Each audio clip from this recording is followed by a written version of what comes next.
Regardez cette image. Voyez-vous la tôle froide, les chenilles massives, ce canon trapu? Ce n'est pas qu'un engin de guerre. C'est l'incarnation d'un mépris, d'un pari perdu, d'une erreur stratégique que l'histoire aurait pu balayer d'un revers de main. C'est le char B1 bis. Un blindé français, conçu dans l'ombre et souvent relégué au rang de relique, jugé trop lent, trop complexe, obsolète, avant même le premier tir. Pourtant, dans les heures les plus sombres de l'histoire de France, au printemps 1940, alors que la Wehrmacht déferlait avec ses panzers flambant neufs et sa doctrine de blitzkrieg implacable, c'est cette machine, rejetée, qui a écrit certaines des pages les plus héroïques, les plus inattendues, de la guerre des blindés. Oubliez tout ce que vous savez sur la débâcle. Oubliez la résignation.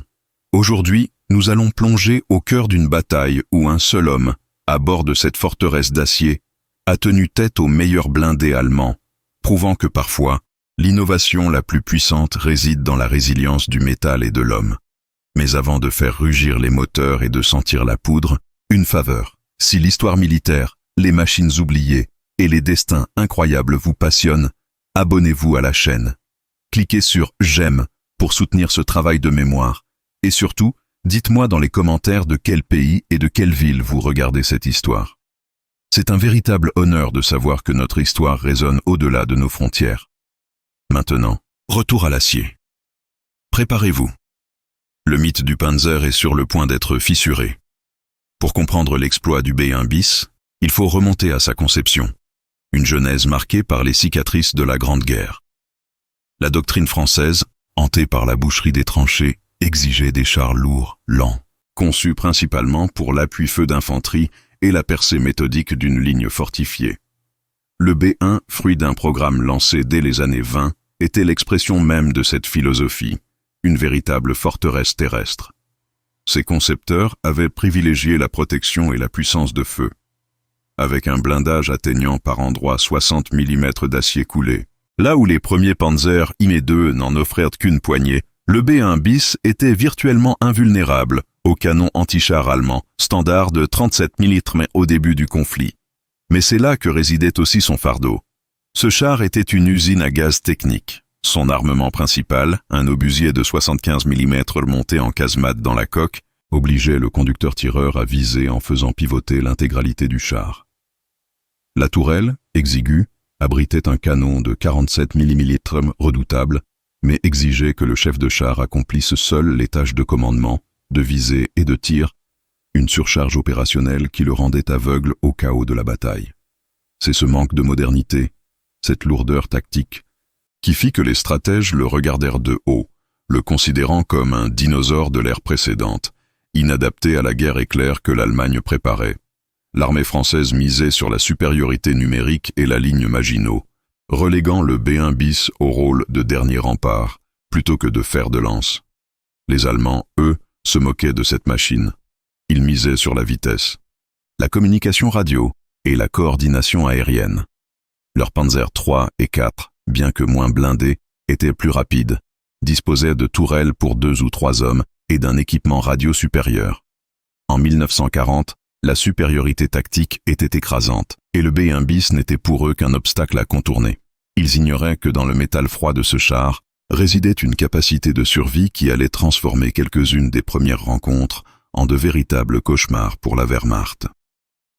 C'était le combat de la qualité brute contre la sophistication tactique, une confrontation qui allait se dérouler le 16 mai 1940 dans la petite commune de Stone. La bataille qui allait suivre allait transformer le rejeté en une légende. Le printemps 1940 ne fut pas une saison d'espoir, mais de confusion. Après la percée allemande à Sedan, la Blitzkrieg ne se contentait plus de contourner l'ennemi, elle l'écrasait. Cependant, dans le secteur stratégique de Stone, un petit village charnière sur la route de la Meuse, les unités françaises n'avaient pas encore abdiqué. Stone devint, entre le 15 et le 17 mai, le théâtre d'une série de contre-attaques acharnées, un véritable hachoir où le village changea de main près de 17 fois. C'était un combat de rencontre, une lutte pour le maintien de la cohésion, et c'est dans ce chaos fumant que l'acteur principal de notre récit allait prendre position. Entrait le B1 bis Nu 337, baptisé poétiquement Heure. son chef de char, le capitaine Pierre Billotte, n'était pas un homme d'une stature mythique au départ, mais un officier pragmatique et déterminé. Son équipage, conscient de la mission quasi suicidaire qui les attendait, incarnait la dernière volonté de résistance française.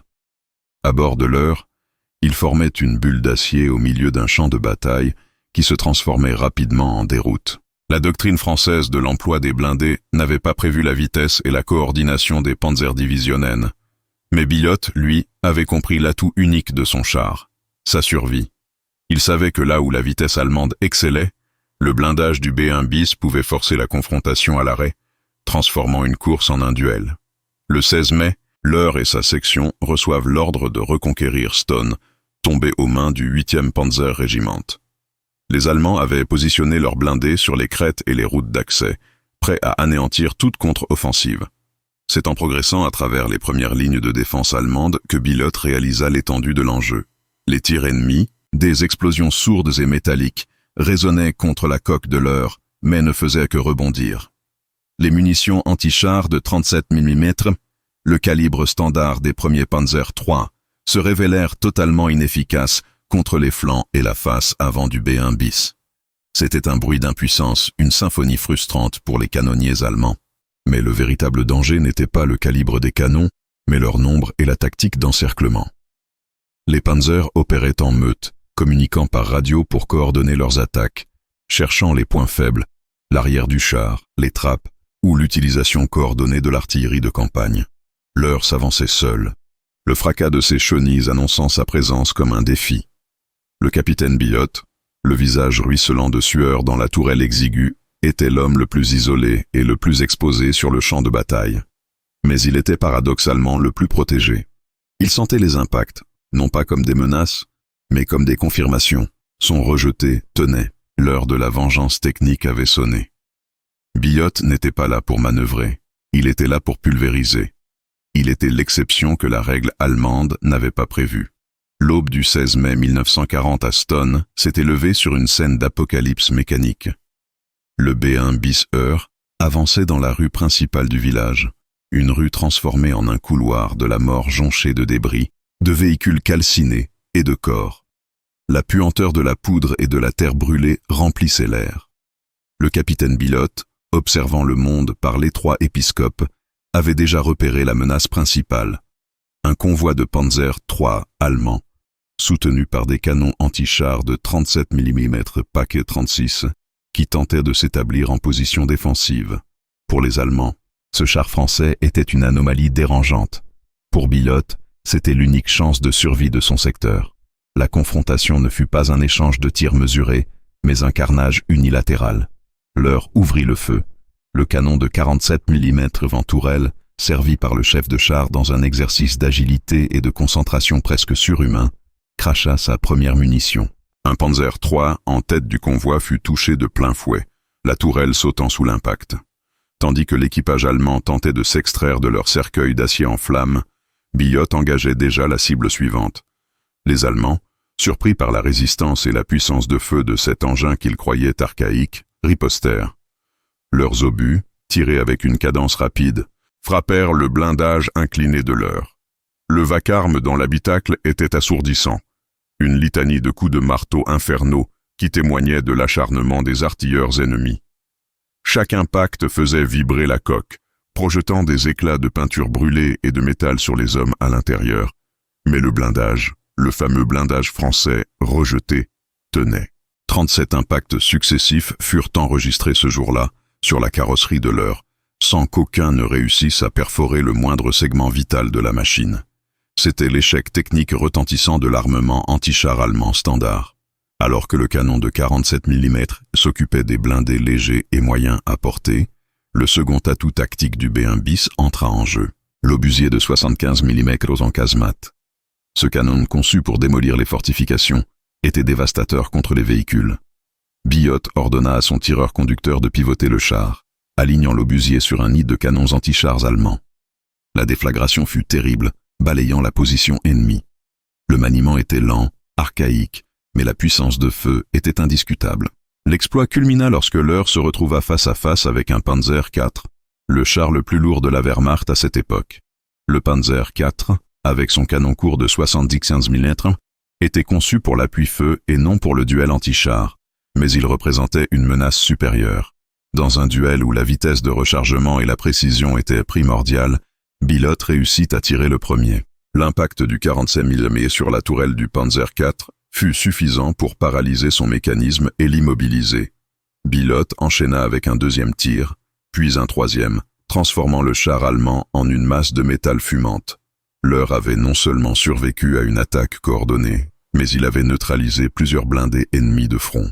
Le mythe de l'invincibilité des Panzer III et IV venait de s'effondrer devant l'épaisseur brute du métal français. La rage de Bilotte, alimentée par la vision du désastre national, avait transformé son char en un instrument de vengeance implacable, prouvant que même dans la défaite, la supériorité technique individuelle pouvait momentanément triompher de la doctrine. La performance du B1 bis NDRE 337, l'Eure, à Stone, ne fut pas qu'un fait d'armes isolées. Elle fut un choc psychologique pour la Wehrmacht. Sur le terrain, l'effet fut immédiat et terrifiant. Les équipages des panzers allemands, habitués à une supériorité technique et doctrinale, se retrouvaient face à un char qu'ils ne pouvaient tout simplement pas détruire avec leurs munitions standards. Imaginez la scène. Un véhicule lourd, dont la silhouette massive et archaïque semblait sortir d'un autre âge, avançant inexorablement, encaissant salve après salve sans fléchir, tandis que ses propres tirs, précis et dévastateurs, transformaient leurs engins plus légers en torches funéraires. La légende commença à se propager parmi les troupes de choc du 8e Panzer Regiment. Le char français était un monstre d'acier, insensible au feu.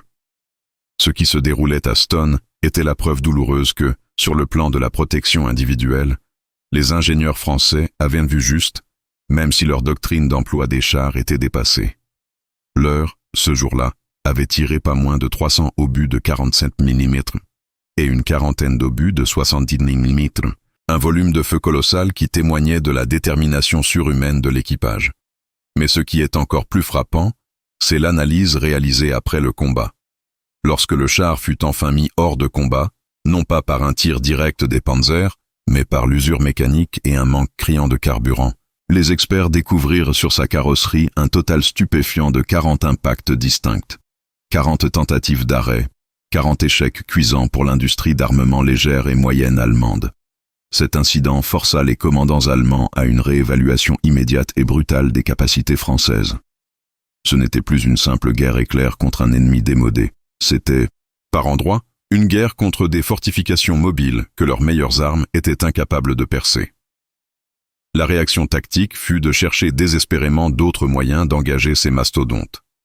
La solution fut trouvée dans l'utilisation de l'artillerie de campagne de 105 mm, les redoutables canons anti-aériens de 80 mm flak, et surtout, dans l'exploitation des faiblesses structurelles du B1 bis. Puisque la face avant était imprenable, il fallait engager le char par les flancs à courte portée, viser les chenilles pour l'immobiliser ou attaquer son point le plus vulnérable, la grille du moteur à l'arrière, souvent moins blindée. La survie de l'Eure et d'autres B1 bis qui se sont illustrés lors des combats dans le Nord a ralenti l'avancée allemande dans des zones cruciales. Chaque minute gagnée à Stone par le sacrifice de ces chars rejetés permettait à des unités françaises d'infanterie de se repositionner, prolongeant la bataille et infligeant des pertes bien supérieures à celles escomptées par le haut commandement allemand. L'exploit de Bilotte n'a pas renversé le cours de la guerre, mais il a prouvé que la qualité intrinsèque du matériel français, mise en œuvre par des équipages courageux, était d'une supériorité incontestable sur le meilleur de ce que l'Allemagne avait à offrir en 1940 en matière de chars de combat moyens. L'histoire de l'Eure est devenue le symbole amer de ce qui aurait pu être si seulement une doctrine moderne avait été associée à cette machine extraordinaire. L'acier français avait rugi, forçant le respect par la résistance pure. Un hommage involontaire rendu à l'ingénierie d'une nation en déroute. Le char B1 bis, et l'Eure en particulier, représente plus qu'un simple fait d'armes héroïques. Il est le paradoxe tragique de la campagne de France. Il était, techniquement, le meilleur char de combat lourd de l'année 1940, capable d'encaisser les coups des meilleures machines allemandes et de riposter avec une puissance de feu dévastatrice.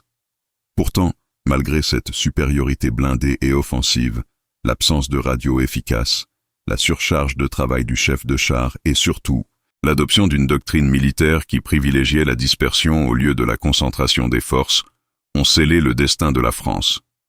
Le B1 bis était une machine conçue pour la guerre de position, lancée de force dans une guerre de mouvement. Son succès individuel ne pouvait compenser l'échec stratégique global. La guerre n'est jamais seulement une question de blindage, elle est une question de communication, de logistique et de vision tactique. Cependant, l'histoire de l'Eure, finalement abandonnée faute de carburant après avoir été criblée de balles et d'obus qui n'ont fait que rayer sa peinture, devint une leçon cruciale pour les vainqueurs. L'Allemagne nazie fut contrainte de reconnaître que ses blindés n'étaient pas à la hauteur de leurs ambitions face à des adversaires bien conçus. L'analyse des combats contre les B1 bis et les chars britanniques Matilda influença directement le développement des futurs chars allemands. Pour vaincre des forteresses mobiles comme l'Eure, il fallait des canons plus gros et un blindage plus épais. C'est en partie l'expérience traumatisante de Stone qui a accéléré la production du redoutable canon de 80 mm flak comme arme anti-char et a mené plus tard au développement des monstres comme le Tiger et le Panther.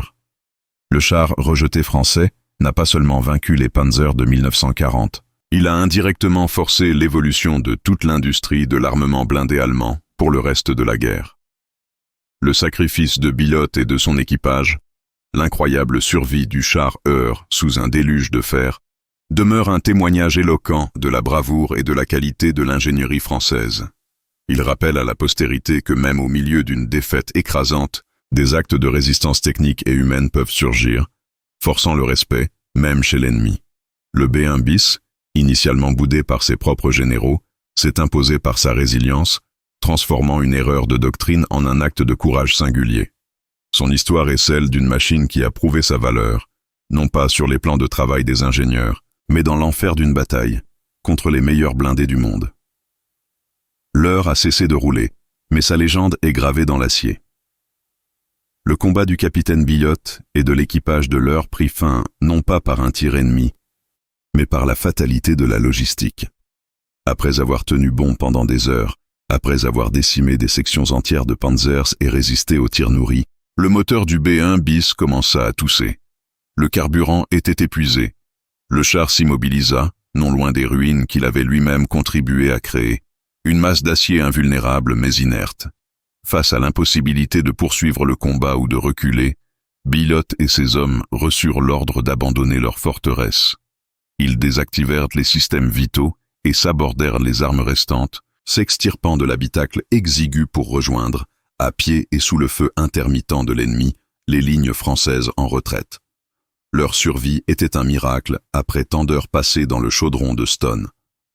L'Eure, le char qui avait survécu à 40 impacts, fut laissé derrière, un monument silencieux de la résistance. Pour la Wehrmacht, la découverte du char B1 bis Nenekwa 337 fut une occasion unique. La carcasse criblée d'impacts de l'Eure n'était pas un simple trophée, elle était une étude de cas essentielle. Les ingénieurs allemands se précipitèrent sur le site, stupéfaits par la résilience du blindage français. Ils démontèrent et analysèrent les plaques d'acier, mesurant la profondeur des déformations laissées par leurs obus de 37 mm et 50 mm. Le char est devenu une salle de classe mobile pour comprendre les limites de leurs propres armes et la nécessité urgente d'améliorer la puissance anti-char. Cette analyse confirma brutalement que l'épaisseur et la qualité de l'acier français nécessitaient des solutions radicales. L'Eure est ainsi devenue un catalyseur involontaire dans la course aux armements blindés.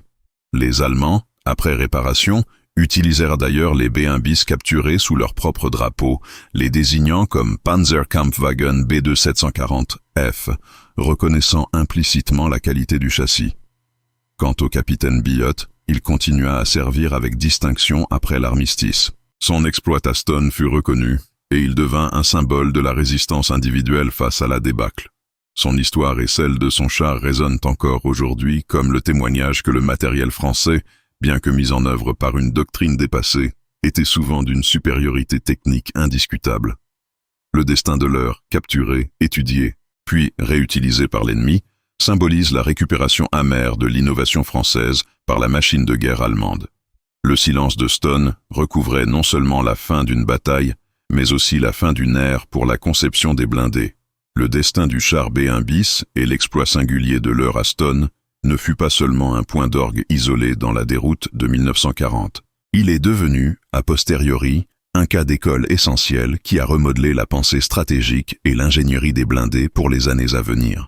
La supériorité technique du B1 bis en termes de protection fut reconnue par les ingénieurs allemands avec un mélange de respect et d'urgence. Le char n'était pas seulement un adversaire. Il était un révélateur des faiblesses cruciales de la première génération de Panzer. L'analyse détaillée des 40 impacts enregistrés sur la coque de l'Eure a fourni aux techniciens du Troisième Reich la preuve irréfutable que le canon de 37 mm PAC 36, surnommé cyniquement le toc-toc par les soldats pour son inefficacité contre les blindages lourds, était obsolète. Cette prise de conscience amère a immédiatement conduit à l'accélération de la production de l'obus perforant à haute vélocité pour les canons de 50 mm et, surtout, à la réorientation du développement vers des calibres encore plus lourds. L'impact de l'Eure et de ses frères d'armes se mesure non pas en victoire stratégique pour la France, mais dans les ajustements forcés chez l'ennemi. Le développement du redoutable canon KWK 40 de 7, 5 cm monté sur les derniers modèles de Panzer IV et les études préliminaires qui ont mené au blindage massif du Tiger trouvent leurs racines dans la nécessité de vaincre un char comme le B1 bis. Le char français, initialement conçu pour les lenteurs de la Grande Guerre, a paradoxalement accéléré la course aux armements blindés de la Seconde Guerre mondiale. Il a forcé les Allemands à rompre avec leur propre philosophie initiale du char léger et rapide, pour adopter l'idée française du char lourd de rupture, une ironie cinglante que l'histoire ne manqua pas de souligner. Les Panzer III et IV furent alourdis, surblindés, et leurs canons considérablement augmentés en taille et en puissance, une réaction directe au choc de Stone. Sur le plan de la mémoire et du leadership, le capitaine Billotte et son équipage sont devenus des figures emblématiques de ce que l'historien français appellera le courage inutile ou la gloire amère. Leur récit prouve que l'héroïsme peut s'épanouir, même lorsque les dés de la stratégie sont pipés. L'histoire de l'Eure, un char abandonné faute de l'essence que la logistique n'a pu lui fournir, illustre de manière poignante la distance abyssale qui existait entre la qualité du matériel et la cohérence du commandement en 1940. C'est l'histoire d'un outil parfait dans un système imparfait. Le char, laissé à l'ennemi, n'est pas un symbole de défaite, mais de résilience mécanique. Sa carcasse criblée est devenue une cicatrice durable dans l'orgueil allemand. Un avertissement silencieux que la Blitzkrieg n'était pas invincible face à l'acier français. L'héritage de l'Eure est celui de la leçon oubliée, que l'excellence technologique doit impérativement être soutenue par une doctrine moderne et flexible. Ce char, si cher et si complexe à produire, était le sommet de la pensée d'après-guerre, mais il fut déployé sans les moyens de communication ni la concentration tactique nécessaire pour exploiter sa puissance. Il n'a pas pu changer le cours de la guerre, mais il a indiscutablement marqué l'histoire des chars. Le souvenir de l'Eure, c'est l'histoire d'une machine qui a prouvé sa valeur contre toute attente, défiant le meilleur de l'ennemi. Il est le symbole d'un paradoxe français, celui d'avoir le meilleur char de l'époque et de perdre la bataille, une vérité qui continue d'alimenter les réflexions stratégiques sur la guerre des blindés. Le char n'est plus, mais sa légende d'invulnérabilité reste gravée dans l'acier de l'histoire militaire européenne. Le destin des chars B1 bis ne s'est pas achevé avec l'armistice. Après leur capture, un nombre significatif fut remis en état par les Allemands, fascinés par leur robustesse et leur blindage. Désignés sous l'appellation Panzerkampfwagen B2 740 F, ces chars français d'origine connurent une seconde vie sous l'uniforme ennemi. Utilisés principalement pour des missions de sécurité intérieure, dans les Balkans et même sur le front de l'Est pour des tâches de support, ils devinrent une illustration amère de la récupération forcée du matériel français. Cependant, cette réaffectation ne fut pas sans ironie. Ces chars, conçus pour défendre la France, se sont parfois retrouvés engagés contre les mouvements de résistance dans les territoires occupés, symbolisant l'humiliation et la trahison. Mais le paradoxe du B1 bis ne s'arrête pas là. Malgré leur utilisation par l'ennemi, la complexité de leur entretien et leur forte consommation en carburant continuèrent de les handicaper. Plus importante encore, l'esprit de résistance qui animait leurs équipages d'origine refit surface. Vers la fin de la guerre, lors de la libération, un petit nombre de ces B2 740 F furent repris par les forces françaises de l'intérieur, FFI, et les unités régulières françaises. Repeints aux couleurs du pays libéré, ces mêmes chars, initialement un projet rejeté, puis un trophée allemand, servirent à nettoyer les dernières poches de résistance nazie sur le territoire français. C'est le destin ultime et le plus ironique de Löhr et de ses frères, combattre sous les couleurs de l'ennemi pour un temps, avant de retrouver leur mission originelle, même tardivement en participant à la délivrance de la patrie. Cette dernière métamorphose fait du B1 bis un symbole complet de l'histoire française de la guerre, la grandeur technique, la défaite stratégique, l'humiliation de l'occupation, et enfin, la résurrection par la résistance. Le char n'est plus seulement la machine de Bill Aston, il est le miroir des tribulations d'une nation. Il est l'ultime preuve que même les projets considérés comme dépassés ou rejetés peuvent posséder une résilience intrinsèque qui les pousse à traverser les âges et les conflits. La mémoire de Löhr, le char qui a encaissé 40 coups sans broncher, continue de nous enseigner que la force ne réside pas seulement dans l'attaque la plus rapide, mais dans la capacité à se relever, encore et toujours. Le B1 bis a finalement terminé son parcours en vainqueur, participant à la victoire qu'il n'avait pu initier en 1940. L'histoire du char B1 bis, et plus particulièrement d'une DU-137 heures commandée par le capitaine Biot, transcende la simple chronique militaire.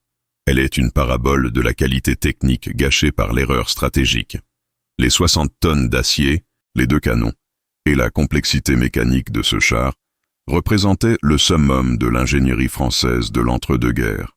Pourtant, cette forteresse mobile était prisonnière d'une doctrine de guerre lente et défensive, incapable de rivaliser avec la fluidité et la coordination de la Blitzkrieg. Mais c'est précisément dans cette confrontation que le char rejeté a inscrit sa légende. Löhr n'a pas gagné la guerre, mais il a infligé une défaite morale et technique cuisante aux meilleures unités blindées de la Wehrmacht. Revoyons la scène Aston. Imaginez le vacarme assourdissant à l'intérieur de l'habitacle, les 40 impacts d'obus allemands, le métal qui gémit, les étincelles jaillissantes et l'odeur âcre de la poudre. Chaque coup de marteau sur le blindage épais de 60 mm était un serment tenu par les ingénieurs français, un démenti cinglant aux théories allemandes sur la légèreté et la vitesse. Le B1 bis a forcé l'ennemi à un réveil brutal. Les Panzer III n'étaient pas les maîtres incontestés du champ de bataille européen. Cette résistance obstinée a obligé l'Allemagne à mobiliser des ressources et à accélérer la production de canons plus lourds, le fameux 88 mm flak et les obus perforants, transformant, ironiquement, ce char français en un catalyseur involontaire de la prochaine génération de chars lourds allemands, comme le Tigre. Le sacrifice de Löhr a non seulement sauvé des vies et ralenti l'avancée allemande à un point crucial, mais il a durablement altéré la trajectoire du développement des blindés de l'Axe. Ce qui rend cette histoire particulièrement poignante, c'est le destin des hommes à bord. Biot et son équipage incarnaient la bravoure de la dernière heure, exécutant leurs tâches avec une efficacité surhumaine malgré le chaos et la communication défaillante. Leur abandon du char, non sous le feu ennemi mais par manque de carburant, souligne la tragédie de l'organisation française. Un matériel supérieur fut mis en échec par une logistique déficiente et une doctrine périmée. Leur sortie de Löhr fut la fin d'une bataille, mais le début d'un mythe. L'image de ce char criblé d'impacts laissé derrière est le symbole le plus éloquent de ce qui aurait pu être si seulement la France avait su capitaliser sur ses propres innovations. L'épilogue de Löhr, réquisitionné par les Allemands, réutilisé sous l'insigne ennemi puis finalement repris par les forces françaises libres, FFL et la Résistance, est une conclusion tout aussi puissante. Ce char est passé de l'apogée technique à la déroute, de l'humiliation à la rédemption finale, participant à la libération des dernières poches allemandes sur le territoire national. Il a finalement servi la cause pour laquelle il avait été conçu, même si ce fut après un long et amer détour. L'héritage du B1 bis n'est donc pas celui d'un échec, mais celui d'une résilience absolue. La résilience du métal qui refuse de se briser, et la résilience de l'esprit français qui finit par triompher. En se dressant face aux meilleurs blindés allemands, le char rejeté a prouvé que la vraie mesure de la force ne réside pas dans la vitesse de l'attaque, mais dans la capacité à encaisser les coups et à tenir bon lorsque tout semble perdu. Son histoire est un hommage aux ingénieurs et aux soldats qui, même dans l'ombre de la défaite, ont gravé leur nom dans l'acier de l'histoire.